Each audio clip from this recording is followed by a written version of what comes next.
Thank you again so much for making the time to join us today. My name's Renata Field and I'm the Policy Research and Advocacy Manager at Domestic Violence New South Wales. Before we start, I'd like to acknowledge that wherever we are, we're meeting on Aboriginal land, and take a moment to really acknowledge the importance of that and to pay our respects to elders past, present and emerging. Personally, I'm zooming in to you from Darawal land. And I really acknowledge the importance of the people, the First Nations people and traditional owners of this space, and would like to warmly welcome any Aboriginal and Torres Strait Islander peoples who are joining us for today's Zoom. If you'd like to introduce yourself, where you're from and what land you're zooming in from, we welcome that through the chat function. So we're really excited to have a little bit of time out of our days today to talk about wellbeing. And we're really happy to have Justin Tseui from CBA here joining us. Thank you, Justin, who'll be speaking a little bit about wellbeing and what we can do best practice-wise as organisations to look after our teams. We've also got the wonderful Rachel Natoli, who will be speaking to us a little bit about the importance of services and workers like yourselves and how the impact it can have on people who have experienced violence, to just remind us a little bit about why we're all here and what impact that can have. We'll have a bit of a chat amongst ourselves about what we all do and share some ideas in terms of risk management around vicarious trauma. And then right at the end, we have the wonderful Marie-Louise, who is going to be leading us in a small guided meditation. And I've done her meditations before and they're so relaxing. So that's definitely the highlight of my week. I'm looking forward to it. So just a reminder that we are recording. The purpose of that is just to share with members who couldn't make it today, but it's not going public anywhere. If anything does come up for you today, I wanted to remind you that there is support through, obviously a lot of organisations have EAP services to support workers, but also 1-800-RESPECT has support for people who are impacted by domestic family violence. I think we also often think about it as a service for our clients. We don't want to clog the lines up, but it's important to know that it's also a service you can call if you are being impacted by something that's happened at work, and you can just have a chat with a trained counsellor. And as we all know, skip the triage section and go straight to the trained approved counsellors, because they're the people that we'll want to speak to at 1-800-RESPECT. So without further ado, I'll just get into a little bit of an update from DV New South Wales and really why part of the inspiration for why we wanted to talk about wellbeing today. So back in August, we put out our COVID report, and we surveyed all of your services about how COVID has impacted you and your clients. And that was put to the Attorney General. We sent it out to lots of different ministers. It got some media, and mainly people were interested in client experiences, but there were also some questions in there about wellbeing. And it was good to know that the majority of services have had, people are generally okay. So about 69% of people said that workers tend to be okay, but nearly a third said that workers are struggling due to high demand. And about 10% said that workers were at high risk of burnout, which is really concerning. I know as a manager myself, it's been tricky for people to have leave because there's nowhere to go. So you kind of keep on working. We're in the middle of a crisis here, and it's good to remind ourselves that we're also trying to work during a pandemic as well as doing the important work that we do every day. And I know that for domestic and family violence workers, we know that we're just about to see a big increase. That's what happened last time with the end of lockdown, that there was a huge increase in disclosures, and that's probably what we're going to be seeing on the ground as well. So I know that you are all doing incredible work on the ground, and that each of the different services have their own take to wellbeing, which is fantastic. So it's good to just take a little bit of time to talk about best practice and ideas for what we can all be doing to support workers. I know at Rape and Domestic Violence Services, they were having some huge issues with vicarious trauma a number of years ago, until they implemented a new plan. They were getting people off every year on workers' comp and having to pay people out. And then they implemented some quite simple things to support teams, like making sure you check out at the end of the day, and so that you can leave work at work, and implementing sort of supports for vicarious trauma management. And since when that happened, there was no more insurance claims, which ended up meaning that they were spending less money as a service, and that they could transfer all of that money from insurance back into worker wellbeing. So I think things that you can invest in, like at our work, we just did like a really beautiful postage, like work from home well-being kit. So where we got a little cup of tea and some seeds to plant for spring, and it just, feeling acknowledged as staff felt so special. And so I think it's really the little things that can help in that way. And then just a couple of things in terms of DV New South Wales updates, just so that I don't lose this moment to remind you. But we've got a special general meeting coming up on the 17th of November from 3 to 4. There's two changes that are happening to our constitution. Firstly, to extend the board term, and secondly, to include online meetings in our constitution. You'll get reminders about those, but just a reminder, it would be lovely to see you there. It's obviously an online meeting. And because that special general meeting is happening, we're pushing the AGM to February. And the other reminder is that on the 9th of November is our next November chat. So make sure you've got that in your diary. This week, we've got a report that's coming out with a few other organisations around the need for social housing. So keep an eye on that. And there's sort of a call for people to take photos in pink high-vis. So we'll be sending that out in our socials for you to have a look at. Anyway, feel free to ask any questions throughout, and it's great to see a number of you active on the chat. But without further ado, I want to pass it over to Justin, who's going to give us some ideas and some thoughts around wellbeing. Thanks so much, Justin. Great, thanks Renata, and thanks for having me today.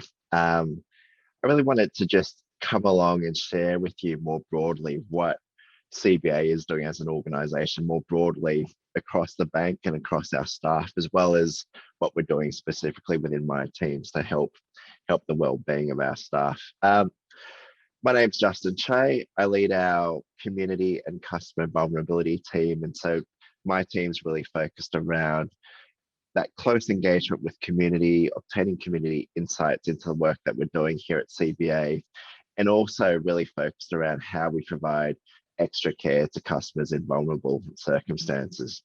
As part of the work that we do here at CBA as well, we've got a program called Next Chapter, who some of you might be familiar with, which is a 5-year program that's really focused on how we support customers impacted by financial abuse and domestic and family violence. And I'm really fortunate to lead a team called the Community Wellbeing team, who actually staff both an inbound phone line as well as the chat functionality to best support customers in these situations. And so I really wanted to share with you a bit today as well around the support that we provide that team around their wellbeing, as well as the vicarious trauma support that we offer.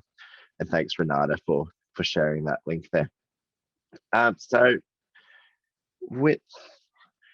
Sorry, Renata, I can see you've just spun the spotlight to myself, so I feel like I'm looking at myself as I talk, but I'll see how I go here. So one of our key values here at CBA is around care, and certainly here at CBA, we really recognise the need to just show genuine care for the wellbeing of our staff, for our families, and for our customers. And yeah, as we delved into that concept of care a bit further, and particularly around well-being, we looked at it around 3 key elements: around that financial well-being, the mental well-being of our teams, as well as the social support that we provide them. So if I was to cover off those 3 elements, I think first up, financial well-being. Financial well-being for us is really at the core of CBA's purpose, which is all around improving the financial well-being of our customers and communities. And we recognize that where we needed to start first was with supporting our own teams and our families. And so particularly through lockdown, we've offered financial support to our teams and to our customers through things like home loan deferrals, hardship support, but also access to financial counsellors to help them through difficult times, again, particularly through COVID. When it comes to mental health, we actually appointed our very first chief mental health officer in 2021, which is really focused around preventing and managing ill health and developing a workplace environment that really supports the team's mental health. And similar, Renata, to some of your opening remarks there, a healthy workplace certainly leads to better outcomes both for the bank and ultimately for our customers. And so there's absolutely been a big focus around mental health at CBA. And we do that through a combination of things. So as you mentioned, Renata, we've got an employee assistance program for our staff, and that's where they'll have confidential one-on-one counselling needs. And I know for myself, I've certainly found that quite useful as I kind of work through my own struggles through lockdown. We've also been quite proactive in providing different options to our staff, and so we actually run weekly webinars, and it might be things like meditation sessions, fitness sessions, nutritional advice, just to keep it really front of mind and enable some of our staff to just block out time in their calendars to really think about their own well-being.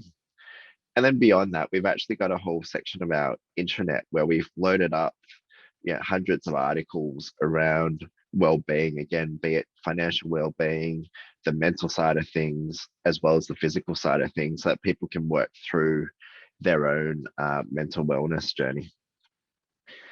Then the other piece that I wanted to touch on as well was just, I think the challenge that a lot of our staff have felt around homeschooling, juggling that work-life balance. I know quite a few of my team have young primary school kids, quite a few of them are in Melbourne, and so they've been working through this for hundreds of days now. And so what we've done is we've also created, as part of that wellbeing portal, a kids section where we provide kind of educational activities to supplement what kids might be getting at school. So that might be colouring in guides, that might be fitness classes for kids, but also an after schools program that starts at 3 o'clock each day that has an hour-long Zoom session to both keep the kids occupied and also give mum and dad just a little bit of respite from the pressures of just that work-life balance. I know for me, I've got a 1-year-old Estelle and Alexander who's 3. They're probably still a bit too young to stare in front of a Zoom session for an hour, but even for them, just being able to download and print off a couple of colouring in sketches, goes a long way to keeping the kids happy and keeping dad happy at work as well. But I think for us, it was what we recognized was it was one thing just to provide all this support, and another to have our staff members really comfortable just engaging with the material as well, and recognizing where they were in their own well-being journey, encouraging them to access some of the options we have available. And so over the last few months, we've actually been quite active in promoting well-being right across the organization. So for us, it started off in August, where we actually dedicated a whole week right across the bank to what we call Wellness Awareness Week. And so right across CBA, there was a whole timetable of activities launched for the week, and we encouraged leaders, managers, teams to find the time to at least interact with kind of 1 or 2 of the items on the timetable. And again, that might be things like meditation, guidance and stress relief, physical exercise, brain games. And I think by building that that momentum, built having those conversations right across the bank through the internet. It actually encouraged over 10,000 of our staff members to sign up to at least one of those sessions. That was really powerful to just start a conversation around well-being. And then during Are You OK Day on the 9th of September, we had quite a lot of activities, just simple things like the background of Microsoft Teams and on Zoom to promote Are You OK Day, and then really encouraging all our leaders and their teams to find the time to have a conversation about Are You OK? And I know within my team, one of our team leaders actually shared some of her lived experience around going through a domestic and family violence situation, but then also highlighting the importance of someone asking, "Are you okay?" and someone asking the questions and check in with her and providing her with that support. And again, having those conversations, having our leaders find the courage to have those conversations, I think has really helped a lot of our team recognize where they are on their mental well-being journey and reach out and access some of the support that we have. And then right now through October, we've gone from creating specific weeks around well-being to a whole month around well-being. And for us, October is actually mental health month. And again, we've got another full schedule of activities. We're building in time to have really open conversations about each other's mental health. And so if I was to reflect, let's say it was one thing to kind of build all the content and all the support, and another thing to really promote and advertise the options that we have available. And then just spending a bit of time around the community wellbeing team. And I hope that some of you have certainly had a chance to look at the support that the team offers around financial safety and wellbeing, but probably a similar challenge to what a lot of you face, where our team's really dealing with both chats in terms of written communication as well as online, as well as phone conversations. With quite serious matters around financial abuse, around domestic family violence. And so we've looked to support them with a range of training as well as vicarious trauma support. And we've actually got a partnership with RDVSA to support the team through that. And so we have in place both the combination of weekly debriefing sessions, and this might be 15 to 30-minute sessions that the team can book themselves into, as well as quarterly 1 hour formal debrief, kind of in-depth check-in sessions that each individual member of the team has. And then that's supplemented with broader team reports around the team's overall mental health. And that gives us a really good steer around the pulse of the team and what we can do to improve their overall mental health and well-being. And then on a really practical side of things, just through lockdown and the fact that our teams, they're predominantly based in Sydney or Melbourne, but we've all gone virtual. And so we've instigated just daily huddles, which are quick 15-minute check-ins. And yes, there'll be an element of work to it, but also an element of just replicating the conversations that you might have in the kitchen or in the corridors or in the lifts. And we'll play a couple of fun virtual games, and there's a great website called Kahoot for some online trivia. And if we're doing these end of day, there might be a virtual drinks wind down. And we found that just those 15-minute check-ins are just so useful to build the social connections and have a bit of human connection, and just help us all remember the fact that we are all humans. We're all just balancing this challenge of work-life balance. And we found it to be particularly important, particularly for those who have been living by themselves through lockdown. And then probably my last key tip that we found was really vital for us is just taking the time to just celebrate the wins in the team as well. So quite often we can talk about the opportunities and what we could do better, but I think just regularly taking the time out to recognize, hey, you know what, this is the difference that we're making to our customers. And for us, and particularly for this community wellbeing team, it's been a few real key highlights. I think one, we've got a relationship with Fitted for Work around helping customers in domestic and family violence situations, recover, get them ready for job interviews, support them through those interviews, and ultimately find a job placement. And just celebrating every time that one of our customers, we take them through a moment of crisis, post-crisis, to finding work. Other things that we've done as well around just supporting and working through how we protect customers from abuse and transaction descriptions, or just each day the conversations we have with customers where we're again able to help them out of crisis, help them secure their banking, protect their bank accounts from perpetrators, and being able to just share those stories with each other just suddenly brings a smile to everyone's faces and just reinforces the importance of just what we do, and I'm sure what everyone on this call does day in, day out. And it's so important, I think, just to recognize what we're doing and that purpose for waking up in the morning, as it is about looking for opportunity and looking for improvement. And I think, that element of taking the time to celebrate the work that we've done has been so important. I think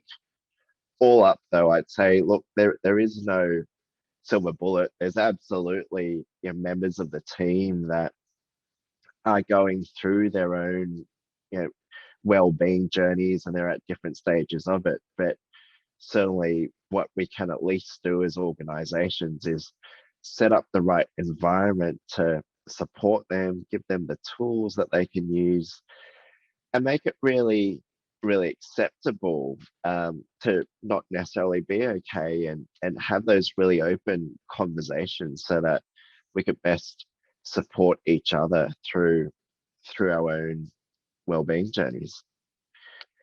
So that's a bit about what we do at CBA. I think I'm really keen through the rest of this conversation to pick up some tips and tricks myself as well, but I'll just see if there's any questions. And I should say I'm dialing in from my iPad, so I can't see anything that's popping up on the chat. So maybe Renata, if you want to shout out any questions that everyone might have, that'd be great.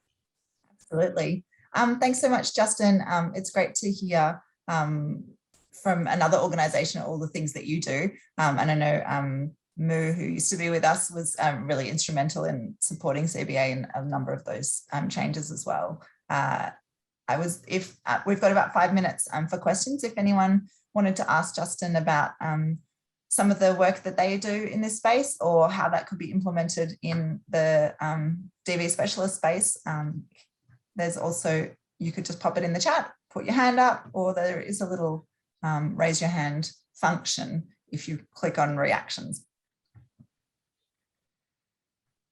And Renata, whilst we're waiting for people to pop in some questions, I'd just echo your shout out to Moo as well. She was really instrumental in setting up a lot of the vicarious trauma support for our community wellbeing team as well.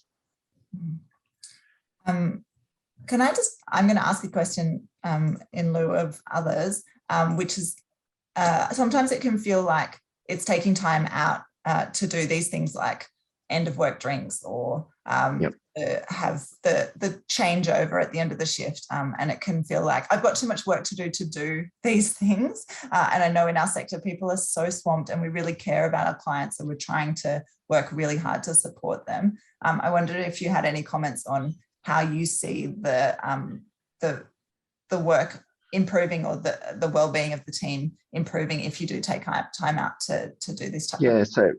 So first up, I wouldn't even see it as taking time out.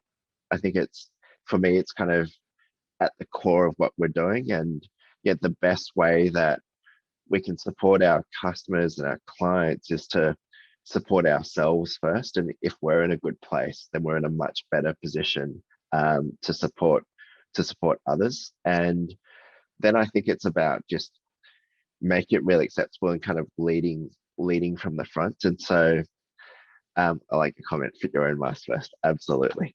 Sort yourself out first. But if I think back, like our deputy CEO, he recently ran a town hall session with hundreds and hundreds of people. But what was amazing was he found 15 minutes in this hour session to work through a guided meditation with everyone, and that was just in the middle of the day. And I think that, yeah, kind of leaders doing things like that and blocking out the time to highlight just how important well-being is first and foremost, that creates that culture of acceptance and what we should be prioritizing, rather than perhaps 5 years ago where there was that perception of, oh you're taking time out from the real work, whereas now it's absolutely part of the core, and it's so important to absolutely kind of fit your own mask first, get it right first, and then help others. So yeah, even when I think about kind of our priorities at the moment across the bank over this quarter, yeah, the central focus of it is around the well-being of our people, particularly given the 200 plus days of lockdown in Melbourne, 100 plus days in Sydney. And I can see there's a question which is in particular about your next chapter supports and whether or not you've had an increase in clients reaching out. Yeah, it's been really interesting, just kind of the impact that lockdown has on the waves of clients reaching out. So I think the initial onset of lockdown, we actually saw it drop, and then after a couple of weeks it definitely ramped up again. I suspect as lockdowns continue to ease, similar to yourselves, we'll see that influx. What's also been really interesting for us is we launched an ability to engage with us over chat. So basically in our CommBank app, there's a chat function, and when you kind of highlight your needs through there, it comes into the team.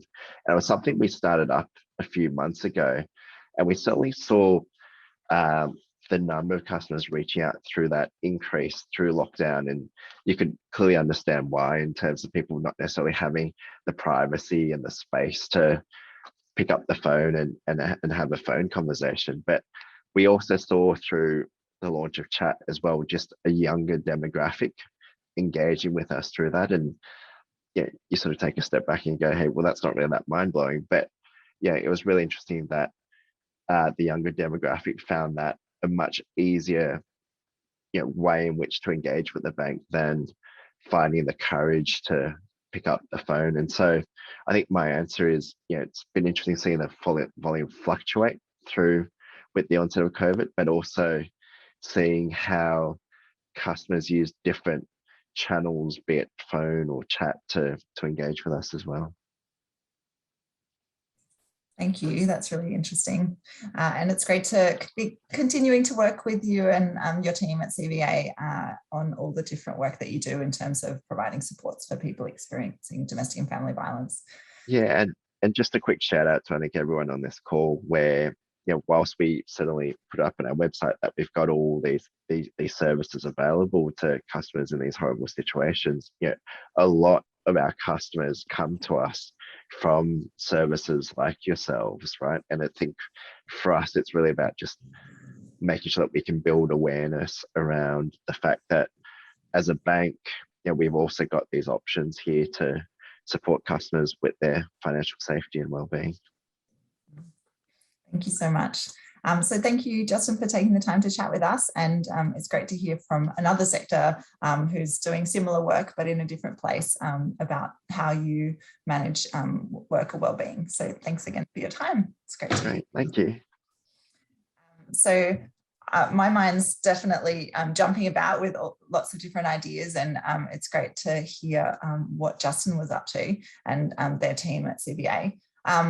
We now have Rachel Natoli, who's a survivor advocate, who's going to be speaking a little bit about a step in her journey and the importance of working with a support service. And I really invited Rachel to speak with us so that we can, I guess, remember really the importance of the work that we do and how vitally life-changing it can be for people that we're working with. So thanks so much, Rachel. Thank you so much for having me. Good afternoon, everybody. Thanks for having me, everybody. Thanks for listening. Before I begin, I'd also like to acknowledge and pay my respect to the traditional owners of the land on which we meet, which for me is the Gadigal land of the Eora Nation, and to pay my respects to elders both past, present and emerging. My name's Rachel Natoli. I'm the founder and CEO of the Lakai Foundation, which is a domestic and family abuse support service based in the eastern suburbs of Sydney. I'm also a survivor of domestic and family abuse, and I left my ex-husband in 2015 with my then 2.5-year-old twin boys. I left with the help of New South Wales Police, WDVCAS, and my local support service, the Junction Neighbourhood Centre, which is based in Maroubra. You see, like many other victim survivors, I'd wanted to leave for a long time. And like many other victim survivors, I'd left him before and gone back. But I knew that this time I was leaving for good. This time, I knew I could never go back. And that was a terrifying thought. But when I was referred to JNC from the WDVCAS, I met my caseworker, Rhiannon, and she changed my life. It's really easy when you're working in this sector, overworked and underpaid, to forget how much of a difference you really make to your clients. But the truth is, the support of a caseworker or counsellor makes all the difference. They save lives. You save lives. You change lives. And most importantly, you empower your clients to move on with their lives and live free from abuse. You give them hope, you show them light and kindness, and you make them feel human again. And so many victim survivors have not been shown that kindness for so long, not been treated with respect, not been given any choices, that the relationship with their caseworker means they can finally begin to trust in somebody again. When I left my abusive husband, the abuse did not stop. We lived in 5 different homes in 7 weeks. He reported us to Housing New South Wales, and our Start Safely application was put on hold while they investigated his false claims. He made false allegations to Centrelink. He had the children put on the family law watch list the night before we were due to fly to England to attend my oldest friend's wedding, a trip that we'd planned months in advance. Everything that could go wrong did. My friends hired a car for us so we could go and look at rental properties, and it got towed away from the front of the motel that we'd been put up in. My expensive double pram snapped on the train whilst the boys were asleep inside it. But there was one person that was there through it all. One person I could always talk to. One person that always had my back. And that was Rhiannon. When I suggested going back to him, because it was easier than dealing with the unknown that kept coming at us every day, she was the one that reminded me why I'd left and why I shouldn't return. When my pram snapped, she was the one I rang, and she was the one who organised a replacement through the Dandelion Support Network. When I was overwhelmed with the constant adrenaline of survival, she was the one who helped me calm down. She advocated for me, she supported me, and she believed in me.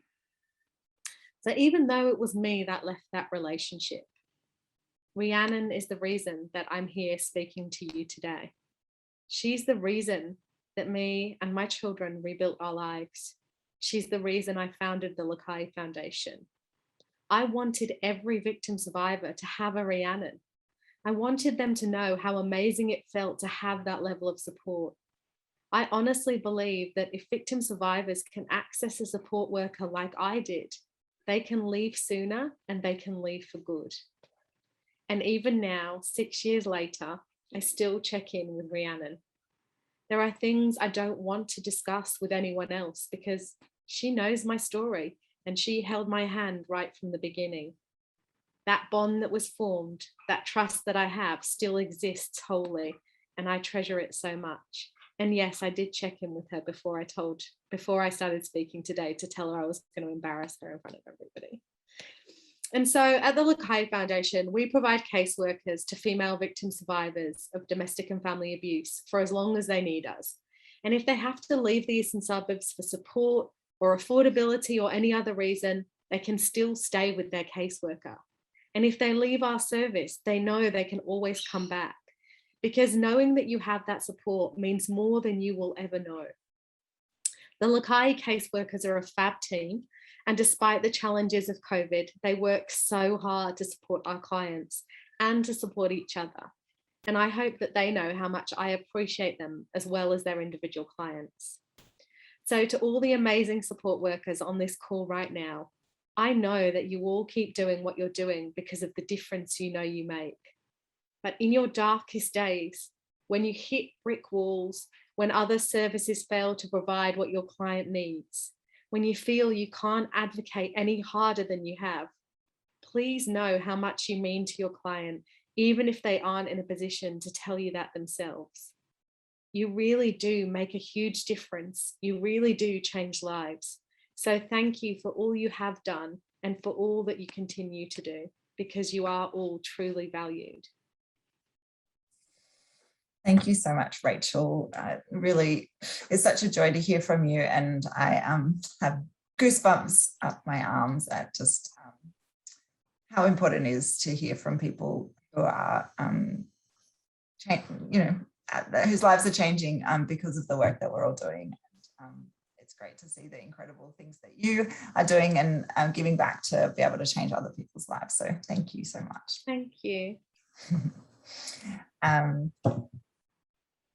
Okay, I'm sure if anyone had questions for Rachel, she'll be very happy to answer them, but or pop them in the chat. But we might move on because we just have about 10 minutes to have a bit of a chat about why we do this work and to try and remember some of those things and to also brainstorm some ideas and hear from you in the sector about what you do around work wellbeing. So we're going to try something new that we haven't done in our sector chats that much, which is called Menti. You might have done it in other webinars, but Lisa's going to pop a link in the chat and it'll take you to a website where you can just answer one question, which is, why do you do the work that you do?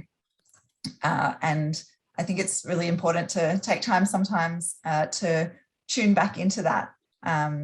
And in 2019, we did a big survey of all DV New South Wales members. Some of the things that people said was that they love making a difference in their clients' lives, that they do it because they want to see real change, that they're motivated by feminism and social justice principles, and that they feel like there's minority voices that are not being heard, and that it's important to speak up and make sure that those voices are heard.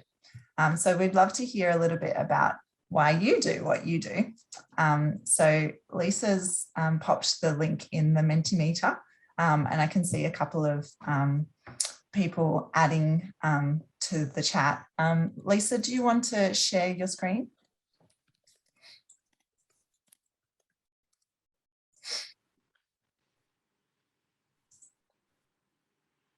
So you can see what other people have written as well. I don't want another woman to feel as helpless as I did when I was stuck. To ensure women know that they have a choice to live free from abuse.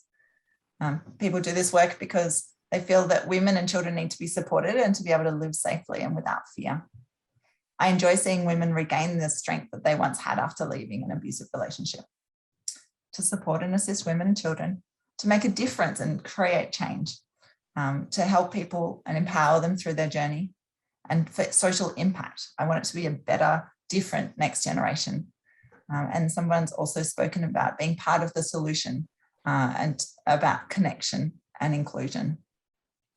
I think it's so nice to just connect into a little bit about the reasons why we are doing this work, because it can so often feel like we're on the treadmill of just getting in another housing application or answering another phone call or fitting in another meeting to the day. So connecting in with the reason that actually brought us to do the work in the first place can be really useful. And this, I'll just read a couple more that have come up. I suppose because I can't not do it. I couldn't imagine not working towards a better, safer future for everyone. For passion for hope and change drives me to do the work I do in men's behavioural change, influencing safety for families, especially in co-parenting arrangements. Yeah, such important work that you're all doing.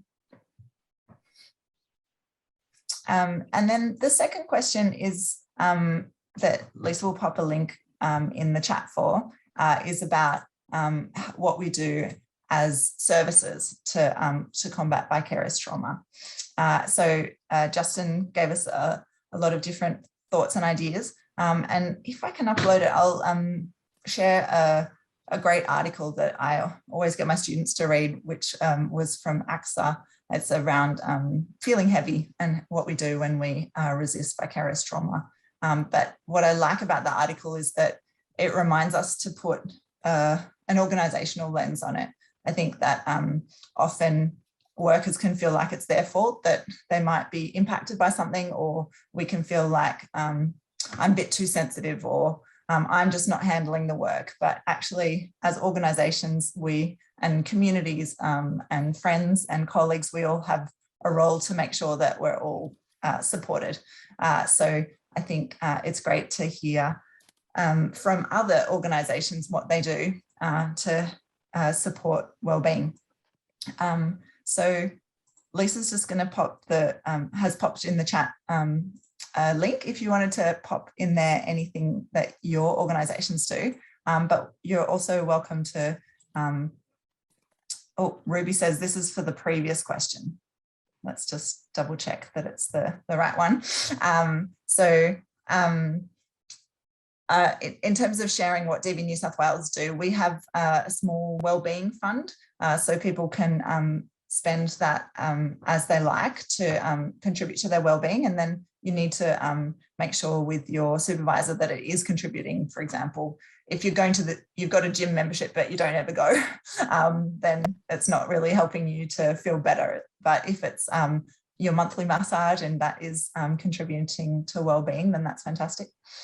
We have weekly check-ins similar to Justin, and we have a beginning of the week little 15-minute just how's the weekend, how are you going? And I think those kind of personal check-ins are really important to make sure that people are doing well, but also similarly a check-out so that you can leave things at work. And I know that as caseworkers, we often have good strategies for how you can separate this part of your life. I know when I was working in the refuge, I would catch the train over the Harbour Bridge, and that movement was like, okay, I'm on the other side of the bridge. And every time I would think about work, I'd be like, oh, I'm on the wrong side of the bridge, and try and just sort of leave it on over there. So that link should be working now. Thanks everyone for your patience. But it'd be great to hear from services what you do, and share a little bit about some of the ways that you manage vicarious trauma. Someone's put clinical supervision in there, and that's something in terms of with my policy hat, we're always advocating to make sure that services get enough funding to actually do clinical supervision, because I know it's so important. Having an e-coffee once a fortnight, individual and group supervision. You can see supervisions coming up quite a lot. Access to EAP. And if anyone wanted to speak directly to this topic, feel free to just take yourself off mute and share.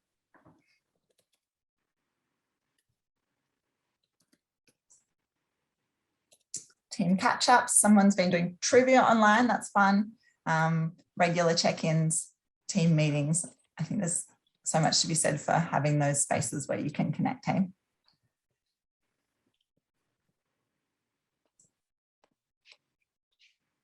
And we'll be sharing this with the rest of the membership as well, to share some ideas. Casual catch-ups, providing a me day to promote wellbeing, so a day off. I know that one of the services has additional leave, so they recognise that it being in this line of work, it can be harder, so you should have more leave, and so they get an extra sort of 2 weeks a year off, which is fantastic, and an extra plus for working in a sector which is not always as well funded as we would like it to be. So I'll just share a few of these, and then we'll move over to Marie Louise's sum up of the session. casual catch-ups, recognition gifts from time to time. So I think Justin mentioned as well, recognising people's wins and the great work that they're doing.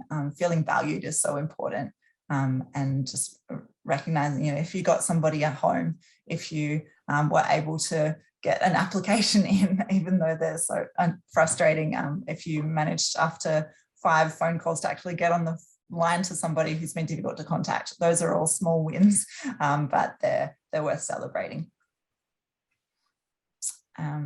Okay, so I want to make sure that we have enough time to hear from Marie-Louise, because her sessions are always so relaxing. But thank you for sharing and contributing to how we all are managing these issues of vicarious trauma, which is, you know, just part of the business as usual in our profession, really. But Marie-Louise is going to lead us through a short meditation. And she's kindly joined us on her birthday, which is so generous of her. So thank you so much. I'll hand it over to you. You're on mute still. Yeah. Am I off? Well, what a privilege to be here. It's so good. And what incredible work everyone's doing. And I just really want to sit in that acknowledgement, and hopefully everyone can sit in their own acknowledgement of the work that you are doing, which we heard so beautifully from Rachel, who shared her incredible story. And to see the process of someone helping someone else and seeing the shift in another is one of the most rewarding experiences, and definitely a reason why I choose to do what I do. And one of the most powerful processes to, I suppose, alleviate the body-mind from the memory or the activations that have taken place through trauma is certain meditations or breath practices. Our organisation actually educates in that space on the power and practices that we can do individually to really take those wellbeing solutions in our hands and have a toolkit that we use consciously. Now, the gorgeous thing that Justin was sharing was that it's starting to integrate within all of the organisation from a CBA level. And when you're seeing top dogs doing these types of activations, well, then you get buy-in because people want that. But really, it is fundamental that we all realise that if we're choosing to do the work we do, it's important we embody some practices that allow us to wash our own cup, because the body-mind holds the memory, and it really is one of those moments where it's important for us to do. So I'd really love to take you through a particular practice which has a transformative process within the body-mind system. It really does switch on the parasympathetic system, which is your rest and digest activation. And it says to your body-mind that you are safe. It says that you are safe and you are okay to regenerate and renew. And if we're choosing to walk into these different service sector where we want to really give to the people that we're working with, it's imperative that we offer our body-mind the space necessary for it to say, you're okay, you can regenerate, and you can renew. So it's with a real great privilege that I'm able to take you through this. Now, there's going to be a visual, and I invite you to look at the visual if you choose, or you have the availability to close your eyes. But in this experience, just bringing your left hand onto your belly, and just bring your left hand onto your belly, roll your shoulders back, and allow your shoulders to roll back. And bring your left hand onto your belly, and when you inhale, inhale through the nose and expand your belly. So just expand your belly with that breath. And as you exhale, make a sound through your voice and ah. Now, as soon as I turn on the sound process, I disengage that fight or flight response, and I invite my body to regenerate. So I'm going to share the screen, and you'll be able to, let's have a play with this. Okay, so I breathe in through the nose, allowing your breath to come through your nose on the inhale. And as you exhale, just allow it to and your belly button comes into the back of your spine. Inhaling and exhale.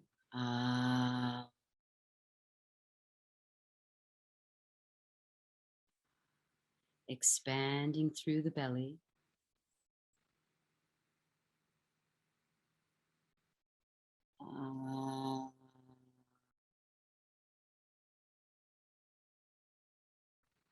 Now, when I engage my body with this certain practice, expanding through the belly,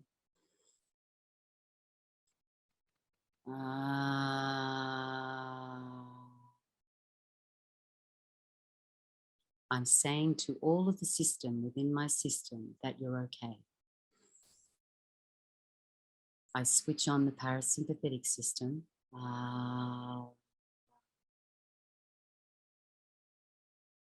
Inhaling, expanding through the belly. You want to get wider, not higher.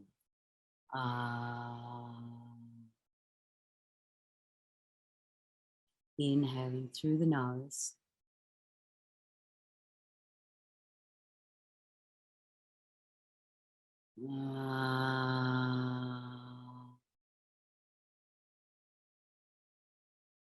Now the body-mind is the organism that holds the information that you collect throughout your day. And as soon as you engage in this practice, you are giving it the space necessary for it to regenerate and renew. Breathe it in.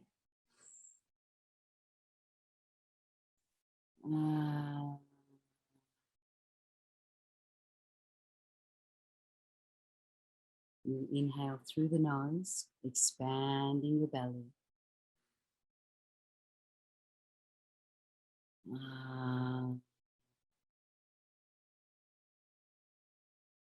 You're disengaging the fight or flight response.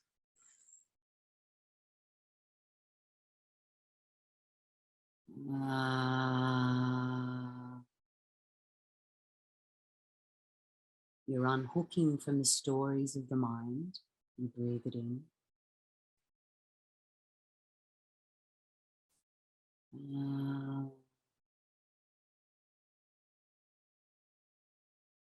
And it might feel a little bit uncomfortable, but just continue the practice.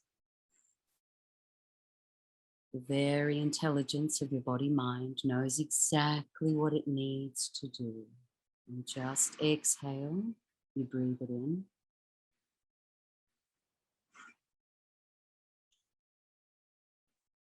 And you exhale.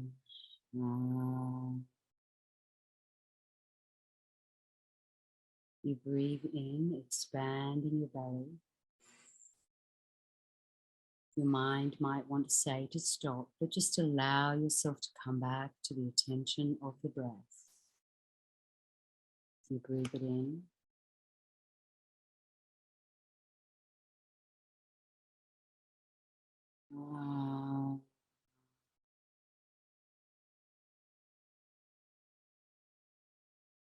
And just allow yourself to come back into your body and without giving it attention to any other breath. You're just allowing it to fall into its own rhythm.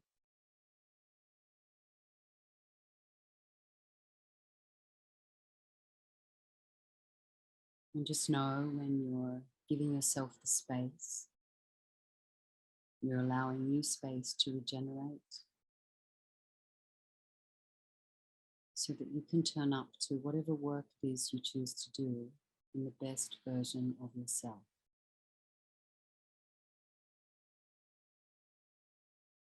Just take a moment to acknowledge all of the good things you do for others.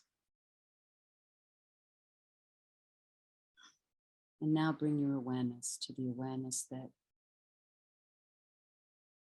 bringing yourself into the space of care service is the care you give. You too deserve your care.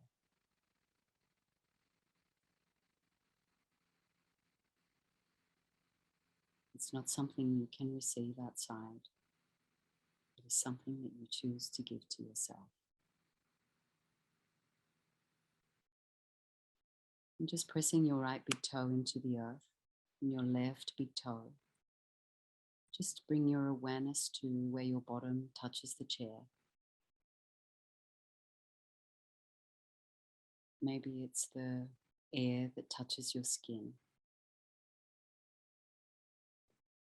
Bring your awareness to where your hands are. And just rub your hands together. Rolling back through the shoulders. A nice soft roll.